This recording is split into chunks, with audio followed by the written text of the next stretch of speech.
Hello అండి. ఈ వీడియోలో మూలకాలు వాటి యొక్క ప్రాముఖ్యత చూద్దాం.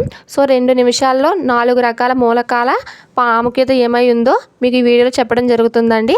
ఇది వచ్చేసి ఆల్ కాంపిటేటివ్ ఎగ్జామ్స్ వాళ్ళకి యూజ్ అవుతుంది. అలాగే మీకు వీడియో యూస్ఫుల్గా ఉన్నట్లయితే లైక్ చేసి సబ్స్క్రైబ్ చేయండి. ఇక ఈ వీడియోలో 4 మూలకాలు ఏంటో చూద్దాం. ఫస్ట్ ముందుగా హైడ్రోజన్ అండి.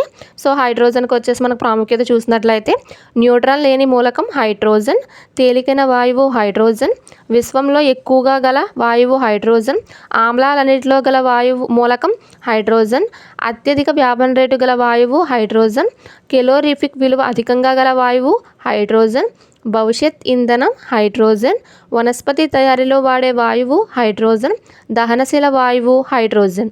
సో హైడ్రోజన్కి ఇవన్నీ ప్రాముఖ్యతలు అండి. సో మోస్ట్ ఇంపార్టెంట్ అనమాట అన్ని కాంపిటేటివ్ ఎగ్జామ్స్కి. ఇక నెక్స్ట్ మూలకం చూద్దాం. మానవుడిలో అత్యధికంగా ఉపయోగించే లోహం ఇనుము. సో ఐరన్ గురించి అండి. భూ అంతర్భాగంలో అత్యధికంగా గల లోహం ఇనుము, మానవుని రక్తంలో అత్యధికంగా గల లోహం ఇనుము, హిమోగ్లోబిన్లో గల లోహం ఇనుము. సో మనకు ఐరన్కి సంబంధించి ఈ 4 స్టేట్మెంట్స్ అండి. ఇంకా నెక్స్ట్ చూసినట్లయితే నెక్స్ట్ మూలకం మెగ్నీషియం.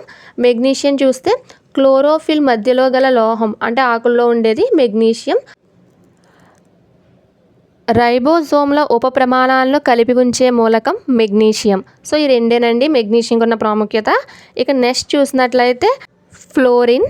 సో ఫ్లోరిన్లో గల ప్రాముఖ్యత ఏమిటంటే అత్యధిక బృణ విద్యుత్తాత్మకత గల మూలకం ఫ్లోరిన్, అత్యధిక అలోహ స్వభావం గల మూలకం ఫ్లోరిన్, అత్యధిక చర్యశీలత గల మూలకం ఫ్లోరిన్, అలాగే సూపర్ హలోజన్గా పిలువబడే మూలకం ఫ్లోరిన్. ఇది మోస్ట్ ఇంపార్టెంట్ అని పెట్టండి, చాలా కాంపిటేటివ్ ఎగ్జామ్స్లో అడిగాడు. సో ఈ 4 మూలకాలు ప్రాముఖ్యత గురించి వీడియోలో తెలుసుకున్నాం. నెక్స్ట్ వీడియోలో కూడా ఇంకో 4 తెలుసుకుందాం. సో మీకు వీడియో యూస్ఫుల్గా ఉంటే లైక్ చేసి సబ్స్క్రైబ్ చేయండి. ఫ్రీ ఎగ్జామ్ సిరీస్లో జాయిన్ అవ్వాలనుకుంటే టెలిగ్రామ్, వాట్సాప్ ఛానల్స్ లింక్స్ కింద మనకి డిస్క్రిప్షన్లో ఉన్నాయి, జాయిన్ అవ్వండి.